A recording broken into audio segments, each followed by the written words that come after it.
Hello and welcome to the space of Conscious CoCreators. I'm Uma, this is Shani.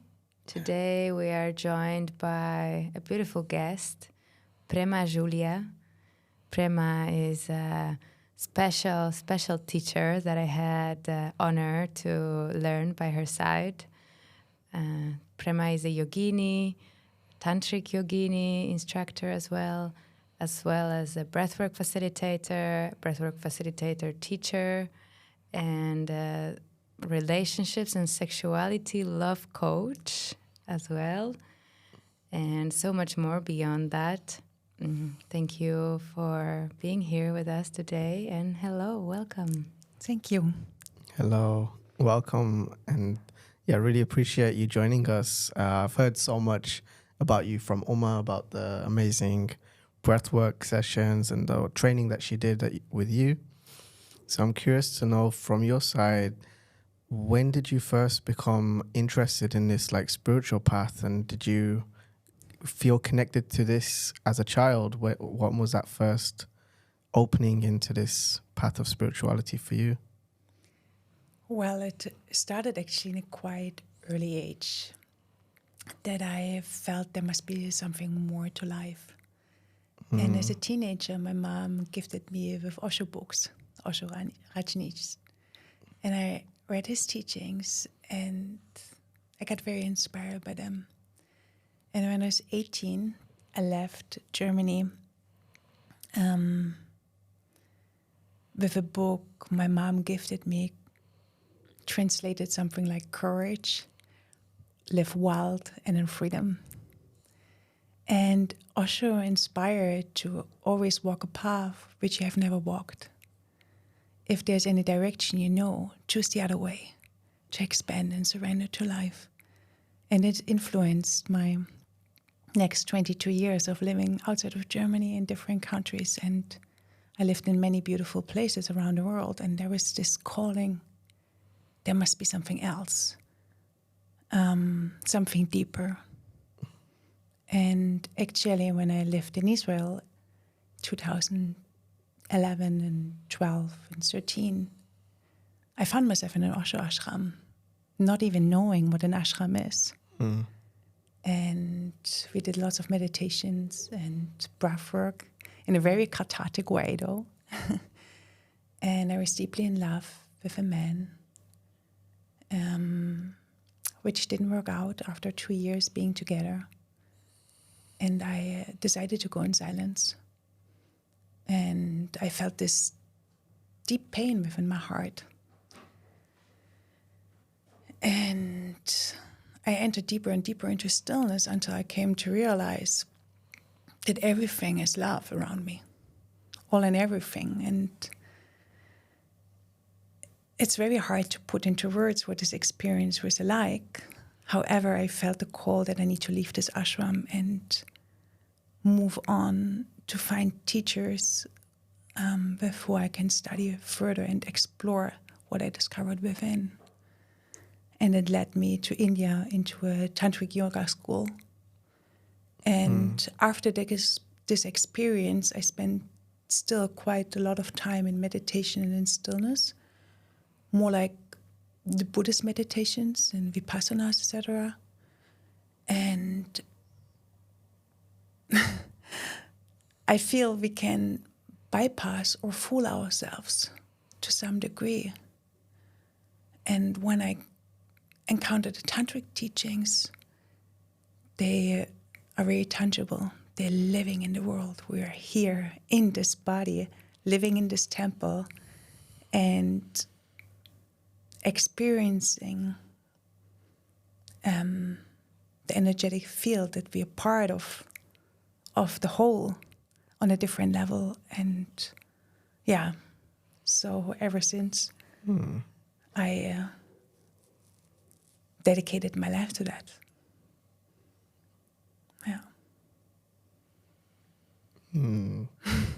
Amazing. And this was something you felt at the ashram when you first encountered it, and you feel that you wanted to share this with the world and spread it out as well. So how did it start from go from that feeling to wanting to actually share this feeling with others? Like, did you have a calling to hold space and wanting to spread this, or was that? Not at all. No? Actually, I just wanted to meditate. I just wanted to be with this experience and in stillness and in allowing every emotion to move through this being. And so I've been studying many hours yoga and meditation, and was very keen to learn. And this desire is still there to expand and learn from great teachers. And actually only until I met Edward and facilitated group sessions with him together in rebirthing breathwork is that I came to realize it's not about me, but it's something what is moving through me when I teach. So I'm actually stepping out of the way. There's like no Prema there anymore. Right. When this is happening. Yeah. So you say that starting to teach has come more in the flow than you've always wanted to like share this. Because I think it can come from different places. For example, for me, when I discovered yoga, meditation, all these sacred practices, I felt so joyful doing it that people would come to me and be like, hey, can we join you to do this? It looks really cool. Or like, what are you doing? Like, why are you so happy? What's wrong with you? It's like, nothing. I just practice yoga, all the time. And it was just coming through me, but in this way that I was happy to share it. For me, it was straight away like, okay, I got some keys to unlock some level of joy in life or fulfillment. So now if I have them, like I can just keep them for myself and stay here in this bliss and be like doing, healing in this like another level that is also very valuable. But I always wanted to share. I was like, okay, I'm this kind of person. Yeah. Do you feel it's been like this for you or not at all? No, I actually...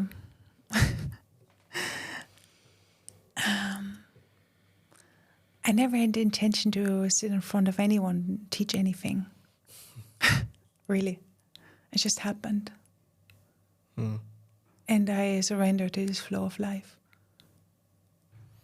Yeah. Yeah, I can resonate with that as well. I feel like for me, it was never the intention to create anything or hold space. It was just going on a journey, and the more I was going on it, and the more it just made sense to kind of do that.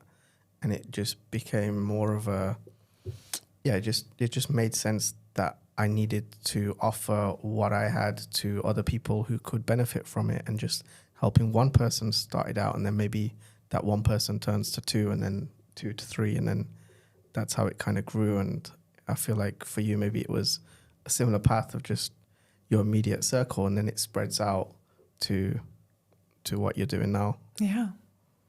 So this practice that you're sharing now mostly is rebirthing breathwork. Yes. I remember you named it once as new yoga. Do you want to elaborate on that a bit? Yeah, we were joking I'm part of the IBF, the International Breathwork Foundation. Okay. And this is where lots of breathwork pioneers who discovered breathwork 40 years ago and longer, and they come together every year at an annual conference, which is the JIC, the Global Inspirational Conference. And I wanted to expand my horizon on what's going on in the world of breathwork. And I went to this conference, and I found the diversity of breathwork and met a lot of beautiful souls there. But I missed what the question was. How is the breathwork new yoga? Yeah, we were joking in the breathwork community that this is actually the new yoga, because I feel after studying for many years yoga, to some degree we can nonetheless bypass For me, it's not from what I experienced within my own being, it's not a holistic way. And because it addresses very much the physical body, the energetic body, the spiritual body, but not so much the mental, where many people are stuck. And breathwork, it really works with all the bodies. It works with the physical, with the energetic, with the emotional, with the mental and the spiritual, and we can transform limiting beliefs or patterns and free ourselves. There's energy blocked. We breathe ourselves alive. And I feel they're very beautiful implementing tools to combine them together. However, Raya said that breathwork is the new yoga, because yoga is not for everyone. To really come to a deeper realizations through the practice of yoga, it's such a profound practice. And in the fast-moving life, doing our yoga here and then our yoga there is maybe not as beneficial as a breathwork session could be. It's just, I feel in breathwork we cannot bypass. It's like a highway to God, really. Yeah. And we come to the same realizations through different practices and tools. But as I just shared, I feel if we practice yoga for many years to come to this realization, with breathwork we can just open up this space and that's interesting because I've also taken some trainings in breathwork and facilitated mainly with ice baths. And when I started, I did some, I don't know if you know Soma breath. And a lot of that is backed by science. So the teaching is looking into the scientific aspect of breathwork. And it's so fascinating when I read about it, because what it says is there's a part of our brain called the default mode network. I don't know if you're familiar with that. And this kind of is what's responsible for us recognizing ourselves, and it's what's shut off when we take like psychedelics. That part kind of gets shut down, and during breath work that same part of the brain is shut down. So it's sort of like the psychedelic experience where you merge into everything and lose your sense of self happens through rhythmical breathing, and it's the same experience as taking some kind of psychedelic. So it's fascinating. Yeah, it is. That everybody has that ability right now. Everyone, and cannot be different. Right. It's like the truth. It's accessible to all of us. But the thing is, we overlook it so easily because it's so simple. Right. But it's interesting because it's the one thing that we all can do, but we're never taught how to. We the only thing keeping us here is the breath, and nobody ever teaches you how to breathe. In school, it's not even considered, and it's like you can go throughout your whole life never being taught how to breathe. And for me personally, I was a mouth breather for many years, and it's still like now I wear a tape when I sleep just to kind of activate the nasal breathing while I'm sleeping. But for many years, I just thought it was normal to breathe from my mouth because I was never taught otherwise. And what I realized, that was actually causing more stress on my body and in my being. And what I see now is actually teaching people that having this wisdom and information out there for people to access is so much powerful now. And I'm wondering for you, because you said you started 40 years ago, how was it that you were able to tap into this higher wisdom through breath work? Because now it's popular, it's becoming the new yoga now, but 40 years ago it wasn't like so accessible to learn about breath work. You'd have to like really go somewhere and read a right book or be recommended the practice by a master. So how was that for you?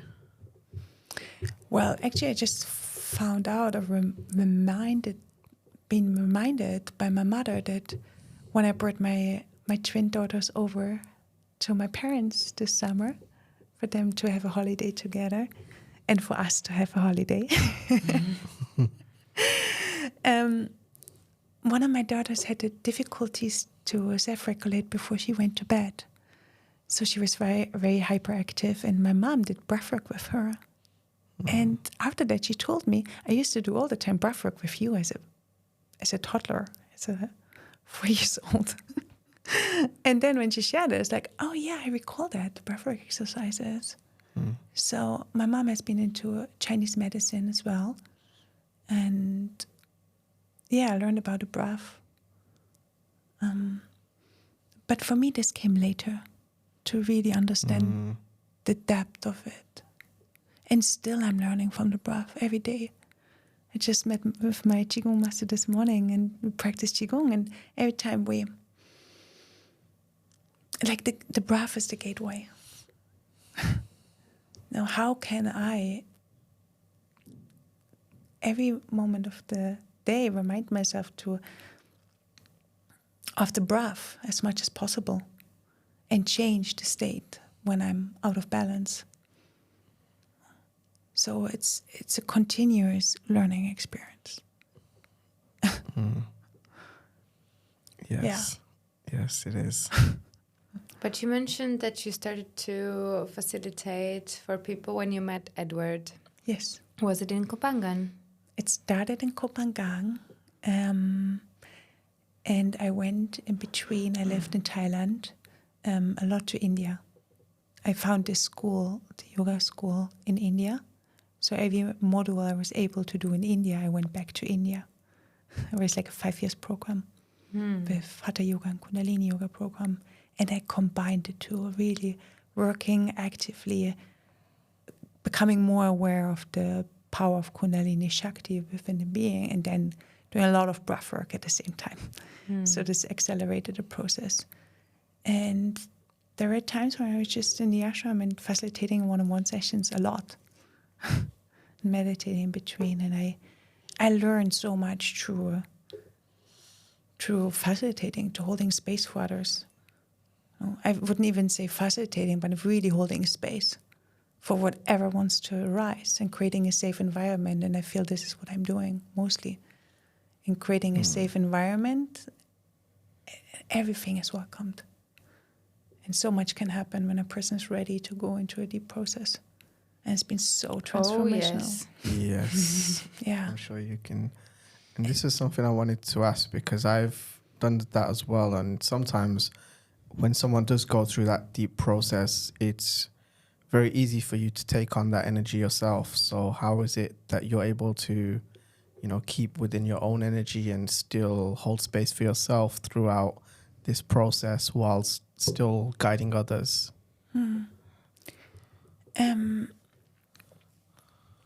Around 14 years ago or so, I did my Reiki master as well. And it happened at the beginning, that when I started doing actively healing or energy work, I noticed when I'm the one trying to fix someone, I suddenly get their backache or the headache or whatever. But when I could allow myself to just be a channel and not, we open up, and in this field, when we are open, we feel one another. Yeah, and a lot can happen. We feel the other person, what they are going through, but it's not sticky. So I hardly ever, maybe 1 out of 100, I can feel like I'm tired after a session or something, but generally I'm not taking this on. When I'm leaving this space, it's also like a sacred space for me, right? Where we open a container. And after that, we're closing this container. But it's not me who does the healing, because the person is doing the healing themselves. And this is a very self-empowered container in which the person itself can go as deep as they are ready to. That's interesting. So you're saying that in the past, when you were trying to do the healing, you were taking on the energy, but now as you're removing yourself from that, just kind of using yourself as the instrument for the healing process, there you go through the process, and closing the container allows you to create that separation instead of you taking on that energy, because it's about you healing them, but it's not.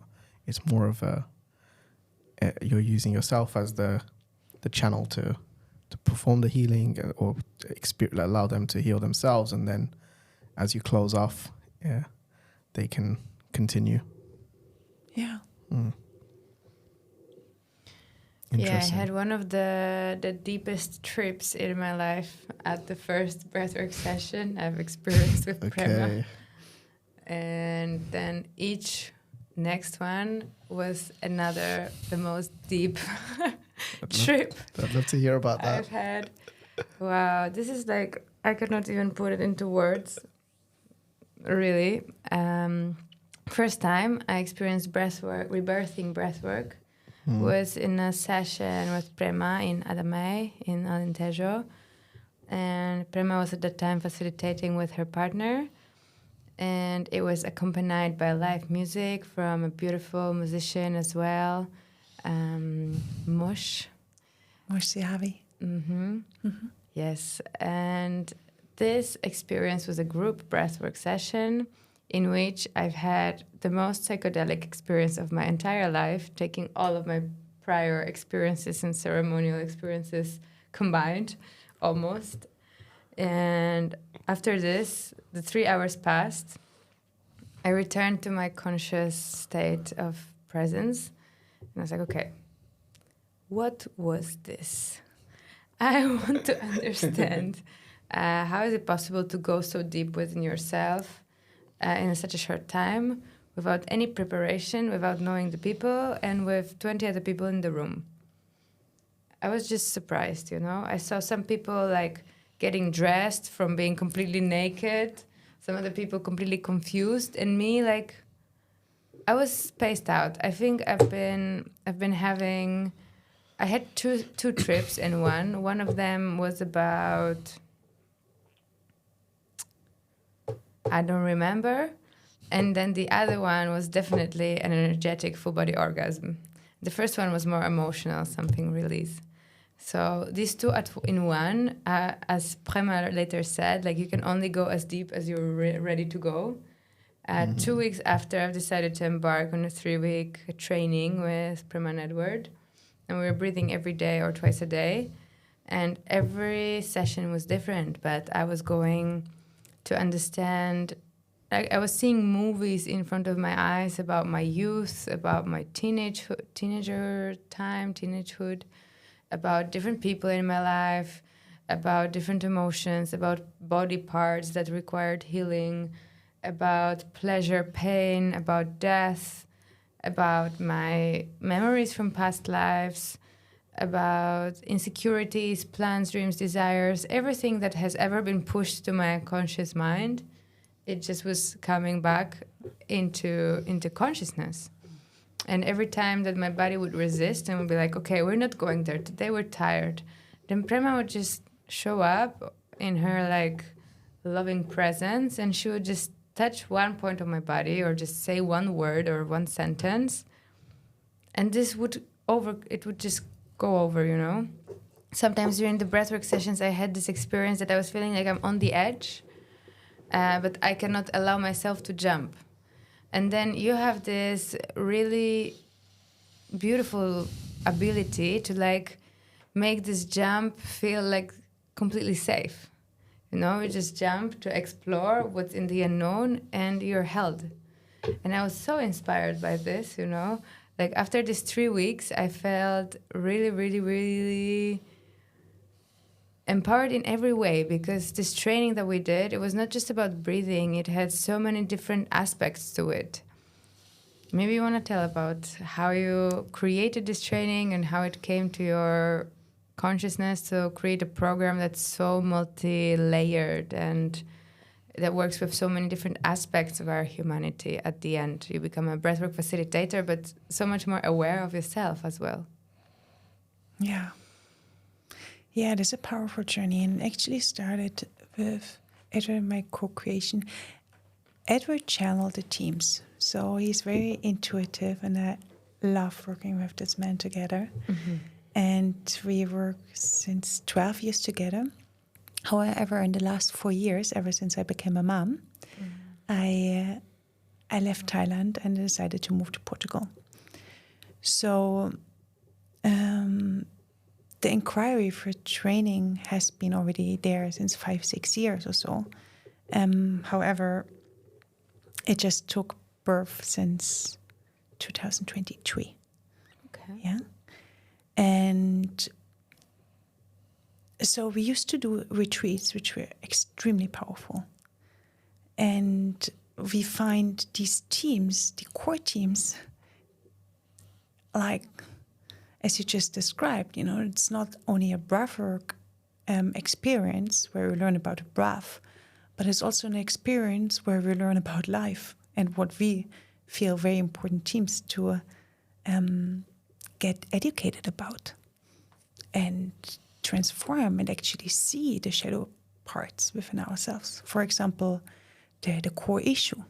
When we're not looking into the core issue, it ripples into all the other issues we have within ourselves, right? When we believe, we are not safe, we will manifest this in every aspect of our life that we are not safe. Or if we feel, whatever, I don't belong. Or not good enough. Not good enough, I'm not lovable. We just bring it everywhere in in every aspect of our life. So we find, and this is also coming from the traditional Leonard Orr teachings, working with the core issue. Who was the founder of the exactly, this is the founder. He founded Rebirthing Breathwork in 1963. And I can give a little side note on that he took a bath and he noticed that he started breathing in a conscious, connected way. And he refined this technique over the next 10 years. But to bring in a nutshell, he came to the realization when he took a bath and resisted this urge to get out and kept on breathing in a conscious, connected way, he went back to his birth experience. And obviously our brain is not developed at this time that we actually can remember that. However, our body remembers all of this. And when you share it, childhood memories came up, things from the past, things our ancestors went through and they're still stuck within our energetic system. This will surface in a breathwork session. Yeah. So in this training, we talk profoundly about rebirthing breathwork, but also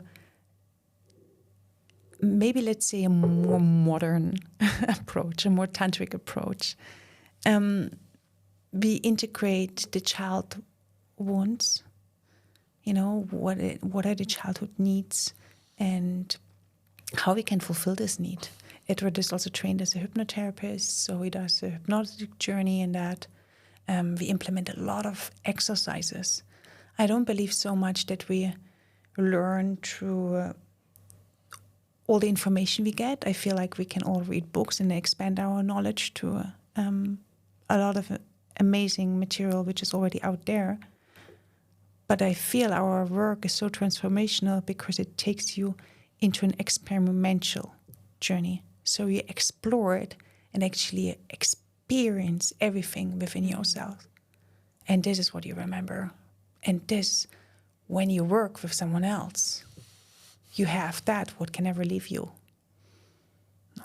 Yeah, that's true. We did so many different exercises on working with the parents, this is the next inner team. child, working with the chakra system, working with conscious sexuality, where there's a big part where we feel education needs to happen. We hear so often when it comes to the theme of sexuality, it's like, wow, how amazing that would have been if I would learn about that in my youth, right? So just have a very different approach to sexuality.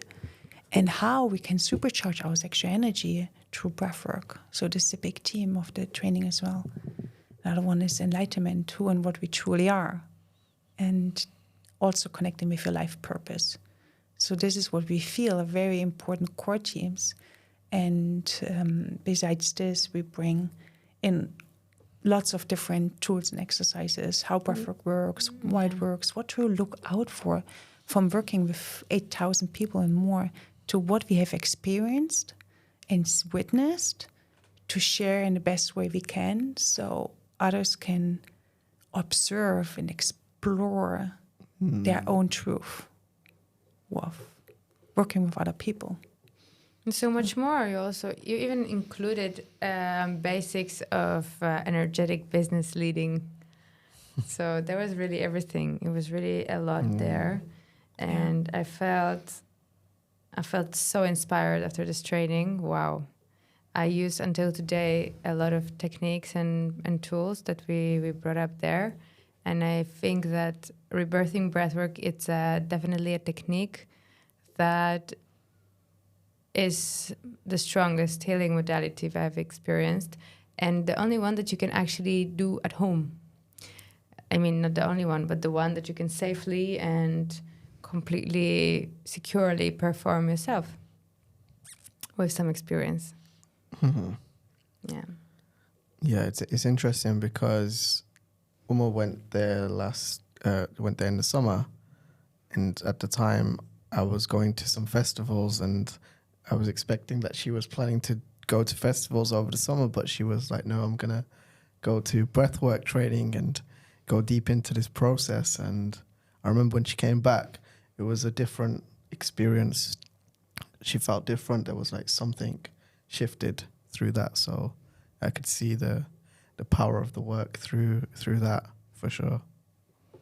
Yeah. If someone is ready, such deep transformations can happen. And I can see this with a lot of people who were joined in the last years our training. When I see them now on Instagram or on Facebook, and they travel the world and they have an active group, and we regularly in touch. Like even the last week with so many I've been in touch, and we keep on inspiring. It's like a network. It's like a heart-to-heart connection.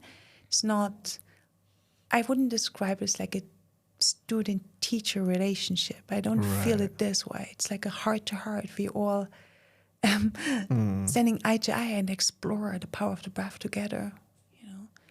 And I feel this creates a safe container for people to keep on reaching out and having accountability calls. And I am so blown away how the people who did this training thrive in the world and share that to such a degree I wouldn't be able to, because of time, because of energy. And it's just like we need more breathworkers in the world. I really believe that, to make the changes in this very urgent times of, in the times we are living in, where so many people struggle out in the world, feeling desperate and in pain and really suffer. That's interesting. I think, as we've said earlier, breathwork being the new yoga, and some people who are getting into it now may feel, okay, everyone's a breathwork instructor, there's no space for me. But what you're saying is actually we need more people to learn this practice, to spread it out even more. Yeah. Because there may be one breathwork session in your city once a month, but it could be like every day there should be someone offering this practice to groups and making it a part of people's lives. So, and also for the facilitators itself, you know, yes, it is a tool and a technique which we can practice by ourselves, and I do this regularly. However, when I'm held with a different energy, and there's just a presence of another in which I can allow myself to fully drop in, I'm going into a deeper level. And it's so tremendously powerful if we can support each other in this journey. And I feel healing is taking place this way, as a collective, together. So how do you do that for yourself in terms of creating that space to go through your own practices as well, or other practice? Yeah. When holding space for others, like How do you do that? I feel I'm using breathwork personally a lot as to connect with source, and I'm getting a lot of creativity through. So there are always new insights flowing through me, and there's so much life force energy and inspiration moving through this body when I breathe and open up my system through the power of the breath, when the breath is taking over, right? So there's this phase in which we actively breathe, and then there's the process phase, and then there's the integration phase, and so much is happening, and it's I'm tremendously grateful for this. And when I practice, or when I used to practice with other facilitators, I'm still practicing with other facilitators, but this was when I really look into maybe some trauma, some pain which was unresolved. I'm going kind of a layer deeper, because there's this safety given that I'm really held. If someone needs to hold me, if I want to trample, I had tremendous experiences which were really painful. And knowing that someone is next to me could allow me to go that deep. And I inspire everyone to explore different facilitators, because everyone has a different approach, similar to yoga. Like everyone speaks a different language. There are all kinds of different, like Niraj does something different from Soma Breathwork, right? And Wim Hof does, and even though they have also worked together. But everyone, transformational breath, there's so many different modalities. Some people, as I shared, in the Osho ashrams, was very cathartic. People get naked, they scream, you come to your primal animalistic nature, and you're just, wow. And I came to realize, okay, I'm kind of done with that. And I feel like it's an integrative approach in which we don't need to go back into the trauma, enforcing it, or we can, all is welcomed, all the emotions, the pain, all of this, but you don't want to get stuck into it or making it louder and stronger, but really being present with it. And this is where the healing is taking place, in the here, in the now. Okay. Being fully present in the body, not back then, but letting the body move through and shake out and release what is still held. So what does it mean to be good at breathwork?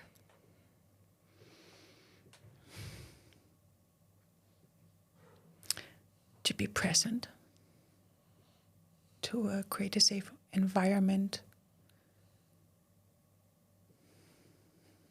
to be connected with oneself, having done a fair amount of inner work already.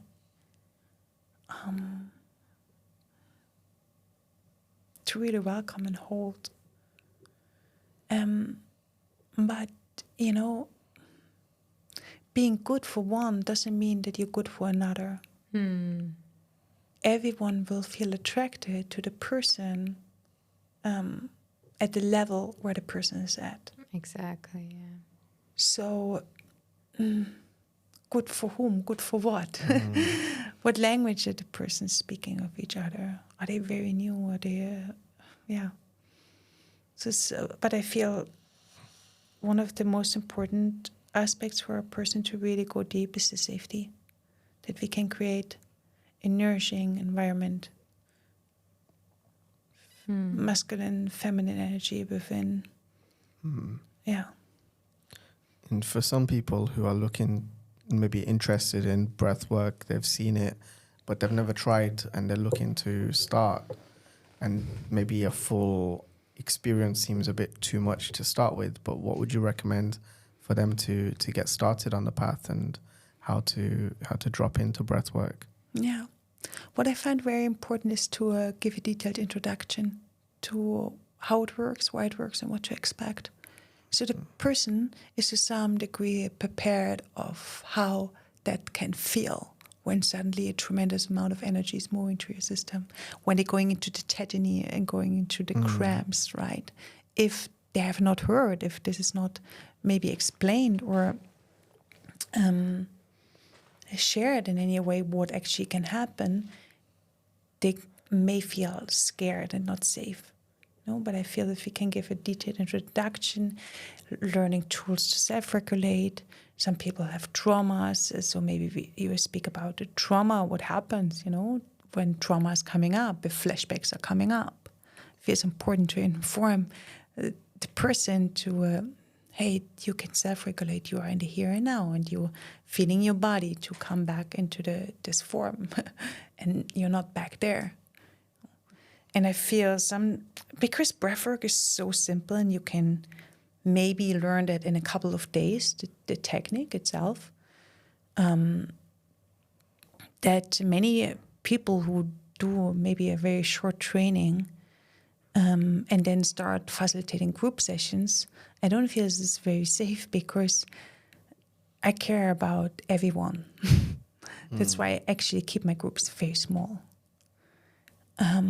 Because I want to be able or work with a second facilitator. I want to be able to be there for everyone who goes through a big process and they know that they are held. So when someone has done a very short training or is not as experienced, and a person goes through a cathartic experience where the trauma is coming up, it actually can be re-traumatizing. And 10 years back or so, when I shared, hey, what are you doing? I said, I'm doing breathwork and I love it. It's like, oh, I've done this once. I will never do this again. It was horrible. This experience, like, wow, that should not be like this. You should not leave a breathwork session and feel off the ground, or it was just a lack of integration. And this integration process is a very important part of the breathwork process, and it needs practice. And that's why in our training, also after the training is over and you have already sat with a lot of people and watch them, you also have sessions outside clients and need to report and share about them and your experiences. So it's an ongoing process. I think you brought up some important points there, because when it comes to breathwork, although it can be this beautiful, amazing, life-changing experience, it also has the possibility to re-traumatize people if not handled properly. And since you're now doing a breathwork facilitator training, I think that is also, an aspect that is important to share with people, how to avoid that and what kind of steps need to be taken to make sure that, and also any health issues that can be triggered up through this as well. Yeah, of course. Or people having regular panic attacks, or people pregnant. Do they have any heart disease? You just gotta adapt the breathwork process. It's so important. Right, and for people who are looking to learn, it is important to actually learn this before starting to hold a space. And of course the intention is probably pure that they want to help people, but if they don't go through a training like yours where they not only go through the experience themselves but also learn how to create that safety, because what you said is that safety is the base of it all. And this training, just for the record, it was almost 3 weeks, and the next training that Prema and Edward are planning is completely fully 3 full weeks, right? So this is, for this, we had 3 modules, and it was first module you get familiar with what is this. Then second module you start to facilitate, and the third is when you step into facilitation. And I feel that it's not possible to do less days. I think how could I, after these 3 weeks, I still didn't feel ready, and I think it's a learning process to hold space for this deep healing until now and forever. However, one thing that Prema actually reminded me was that you will attract your clients, So wherever you are right now, you are ready to do the work for the people that will come to you, because you will attract the right people. And I always also share it with the people I work with who want to step into service. It will not come Einstein to you to ask for how much is 2 + 2. But will come a person who will actually be a little bit earlier in the journey and benefit from what we have to offer. So this is also another point, because if we wait to step into service until we're ready, this will never come. Yeah. Yeah, and very often actually we have already breath workers, people who did so much training, or people who are into a breatharian, into energetic workers, yoga teachers.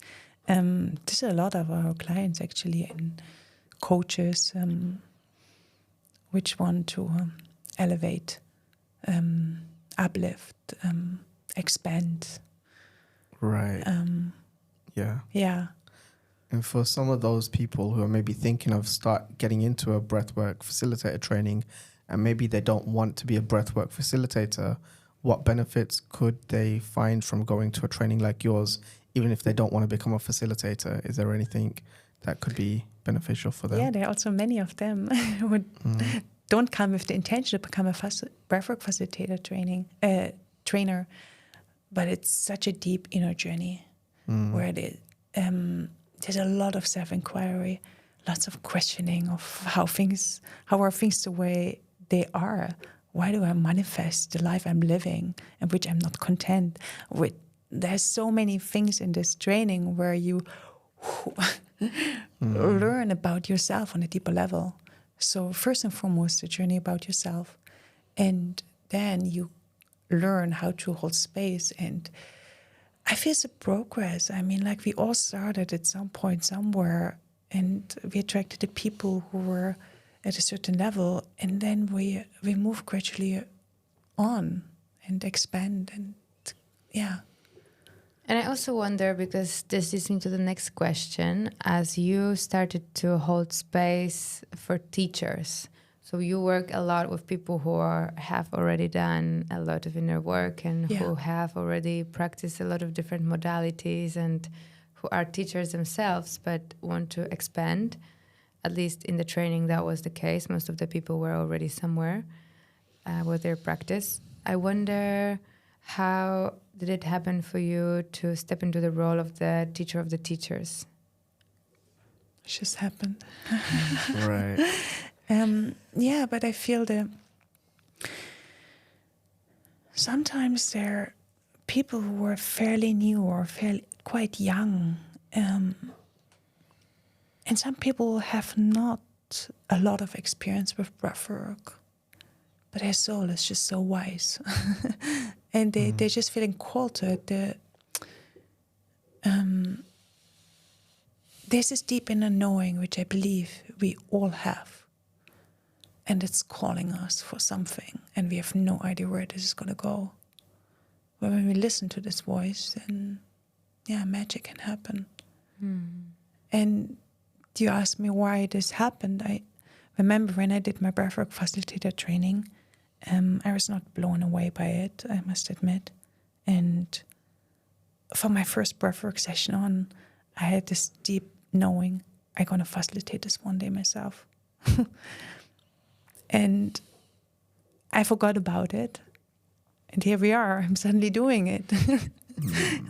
As long as I feel the calling within my heart, this may be in 5 years something else, and I'm good with that. I'm not attached to that. But right now, in this time of my life, I feel totally yes to it. So, yeah. And it's a beautiful, really beautiful way to having an impact, because if we share with others the tools that we have, then it's multiplying and multiplying and multiplying the impact that you actually have in the world. Yeah. And Edward may want to move on from that and eventually realize some other dreams as well. We don't know, but we both flow very much in the wave of life. And we still love working with each other. It brings us so much joy. There comes so much creativity to us when we sit together. It's like us. Well, how long did you said you were working together 12 for? years. 12 years. Yeah. Wow. It's us in the future. Yes, and Yes. this is so nourishing. This is so nourishing to have a partnership, you know, or when someone is not at the best day, for the other one to take over. And it's always been like this. There's the support. There's this holding of one another, of holding the energy field. When you don't find the right words or the language doesn't want to come out or whatever, then Edward is driving, and there's some days and Edward says like, "Oh, I didn't sleep well." It's like, "All right, I'm on fire." Right? It's like this is co-creation, and it's so much fun. So we really enjoy spreading this work together, side by side. Yes, you can find Edward and Prema as Freedom Breathwork. Yes, Freedom Breathwork, and breathwork we have represents freedom for us. We have just been together through a process of rebranding. Yes, and Prema and Edward stepped into having launched a new brand for their existing brand with a new visual identity. Thanks to Uma. New website, new Instagram. Yeah. Amazing. And everything. I wonder how you feel about this process, how it's been for you, because just for the record, they've been leading all these trainings and retreat and groups and one-to-one sessions from a place of being always recommended. Yeah. And at some point, they've taken a conscious decision of appearing in the digital world in a more professional and more aligned way to how they want to represent their project. So I wonder how it's been for you, this process and this passage, and how you feel about this collaboration. And yeah, I love it. effects. As I shared so many times, I love the work you do, and I feel you're such a gift in as who and what you are. Yes, and it's I true. keep on being so inspired by it. For the first time, I really see that social media and marketing and all of this can be really fun if you have the know-how. I personally am not a person who spends a lot of time behind the PC, and I feel tremendously blessed that we have, or I personally as well have most of my clients coming word through mouth. And yet I would like to make this work accessible for people who just don't know us, and to spread that, and also have this new visual identity to really match who and what we are. It speaks the language. It's just like it really shows in a visual way, as well as through words, of what you can get out of this training, and with the testimonials and everything which is on there. There's the content, you can find information, all the important things. It's good to have, and we're grateful. I'm very grateful for that. Yeah, I feel like that's something that Uma is amazing at, is being able to represent what it is that you actually want to say, but in a visual way that has that feeling on people. Because I had a look at the website, and it's like, I didn't meet you before this podcast, but I had the feeling of who you were from looking at the website. Yeah, exactly. I was like, okay, this is the energy that they bring, and I feel like that's kind of what you want to represent. Is not, and you said something interesting there, is that you found a way to make marketing fun. Yes. And this is something that I help people with, is actually falling in love with marketing and sales, because it's not a sleazy way of trying to sell yourself. It's actually just bringing what you have to the world. Yes. And being like, hey, this is here. If you like it, if you resonate, then feel free. And Exactly. I feel like that's the approach you're taking right now. So yeah. Amazing. Of course, also if you invest money, you wanna know what you get for that to some degree. Right. And what are you investing, and what will you get from it?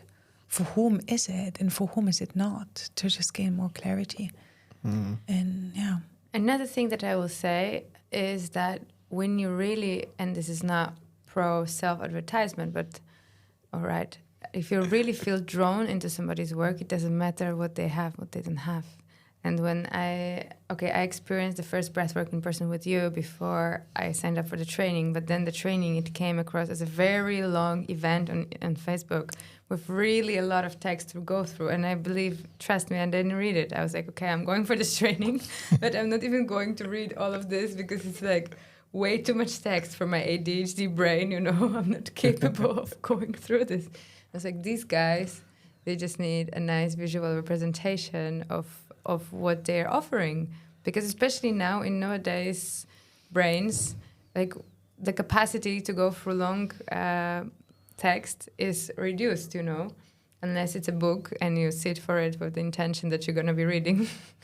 It's really hard to read these texts. And I believe that this media that we have that are new, the digital media, if we use it for our favor and we enrich it with valuable content, then nothing wrong. You know, what's wrong is like consuming stupid content. This is not good. But and also, I don't know, maybe putting the value of yourself, depending on your self-worth and the amount of likes, and like keep becoming way too attached to spending time to calm yourself, or like use the phone in the early morning, evening. These are the things that are, of course, not good for our health. But if we use the technology in our favor, it's like money energy. Exactly. Nothing wrong. We use it to support us and to create more connection towards manifesting this universe a better place. Mm-hmm.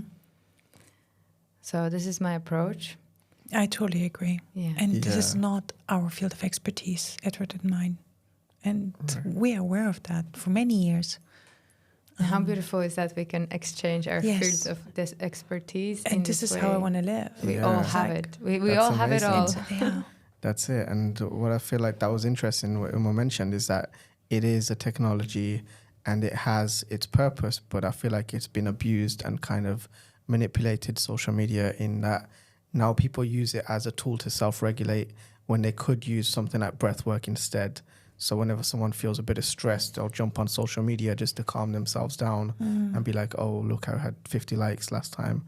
I feel good now. So then they, instead of doing that, they can find a way to practice a bit of breathing and then use the social media for the tool that it's actually supposed to be used as, just as a way of communicating your message and reaching people who you're supposed to. It's like an extension of this. But now that the algorithms are sort of been there to kind of keep you on as long as possible, it can be a little bit tricky to try and get people off that and into more holistic practices.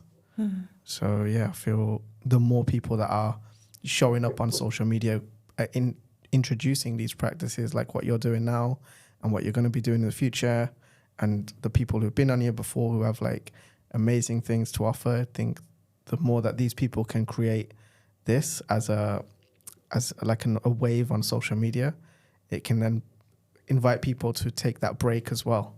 Because if you watch something about breathwork, you might realize that actually I don't need to be on social media to feel calm.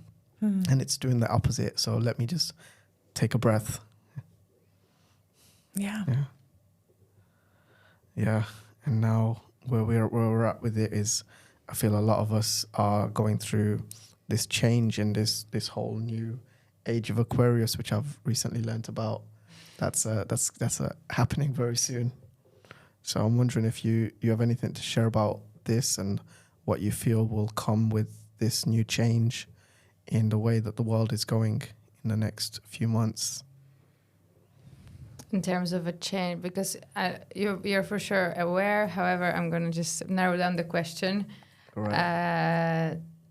The shift of the collective consciousness towards more loving presence and less controlled doing. Do you feel it already in your bones? Yes. And I feel the shift is very much needed. And for whoever doesn't notice it yet, it will come up in different ways. So for us to wake up to it and make changes.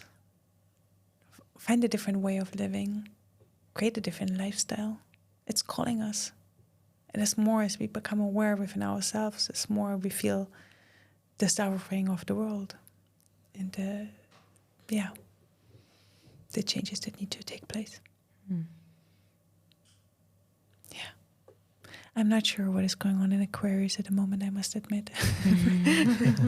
Okay, this is something I learned recently as well. Apparently, it's a shift from this paradigm of doing to more, I guess, Being.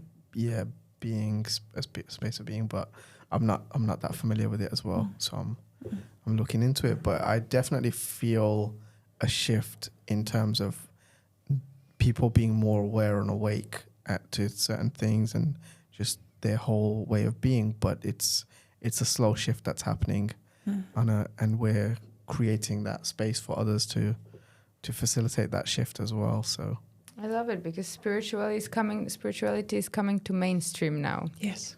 And you go everywhere and you see moons and stars and suns and, I don't know, magical things in the mainstream culture. And it's fashionable to meditate, and you see people who are doing like super mainstream things, but then they sign up for breathwork trainings. And this is my favorite fashion. Like my first favorite fashion was veganism. I was like, okay, I love it. Let's all be vegan now, you know? And then now the mindfulness. And I'm seeing that this is a part of the collective shift already. Because you cannot, even if it's a fashion and you become aware of why veganism is good, even if you stop, you stay with this awareness of, okay, I choose to eat meat, but I choose it, you know? And I know what it means. And the same with mindfulness. Okay, maybe I choose to now don't focus on my breath, but I am aware that I'm breathing with my mouth, and I'm like, and makes me a different person than if I'm breathing calmly, deeply, and rhythmically with my nose. So I feel that whenever we are propagating this mindful approach to life, it's like the best propaganda that there could be. Yeah. You know, so this is a I part must of a admit, shift. I've never been a big fan of fashion myself. And my mom said, this is fashionable. This is how you are going to dress. And this is how people walk around. And the mom was like, okay, I don't like it. For me, these shifts, they come more through an inner realization. For example, when I was 17, I became vegetarian. And they were so not fashion. Like no one really was vegetarian back then. And then I moved to Paris at the age of 18, and I didn't like cheese. And what? You don't eat cheese and you don't eat meat? What's wrong with you, right? And it's like, but these changes come from within somehow. Yeah. And this is what I'm called. And recently, last summer, I ate some meat. And I was like, wow, I haven't eaten for such a long time. When I was pregnant, a little bit. But it's like I really listened to the voice of my body. And I'm not so much engaged with what's fashionable. I just don't know. Yeah, and also following the trend, because I think when you mentioned earlier about going to Osho and the ashrams, and I feel like a lot of these like spiritual practices and things like a Vipassana, it's very structured, and it's like, okay, you can experience enlightenment, God or whatever, but it has to be our specific way. And I feel like things with like veganism, it's like, okay, it's very strict. Whereas maybe one time you're like, okay, my body feels that it does need a bit of meat here, or maybe I do want some cheese, or maybe I want to breathe and meditate in a slightly different way than what's prescribed. And I feel like not keeping yourself in those boxes and being able to experience all of those things and flow in, it for me is with the method that I approach life with. Yeah.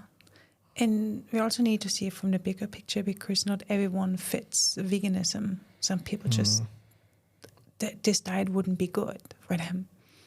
I love raw food. And for my body, it's actually not so good to have raw food, you know?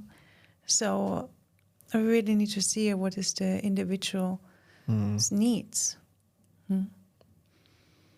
Yes, and true. the same is for breathwork, actually. Same is for yoga, right? When someone is a very kapha type, very heavy and immobile, doesn't want to move much, you know, what they want to do is meditate, you know, being very slow, yoga.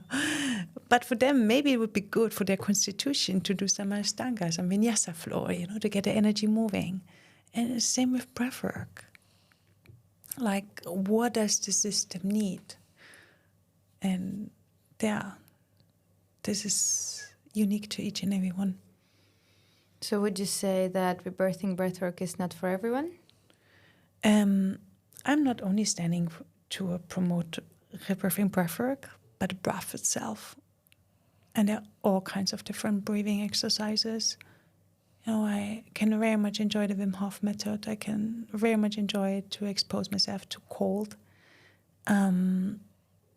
I can enjoy transformational breathwork, but this is not what I always need.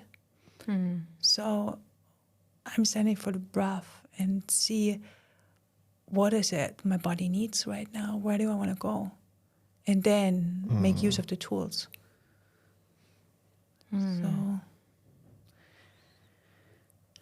rebirthing breathwork itself as a tool is, really to free it. That's why we label breathe into freedom, because this is what it is. It's liberating. Right. This is what it is for Edward and me. But it's also something that you maybe won't do on a daily basis. So it's not like you'd rebirthing as a process, is it?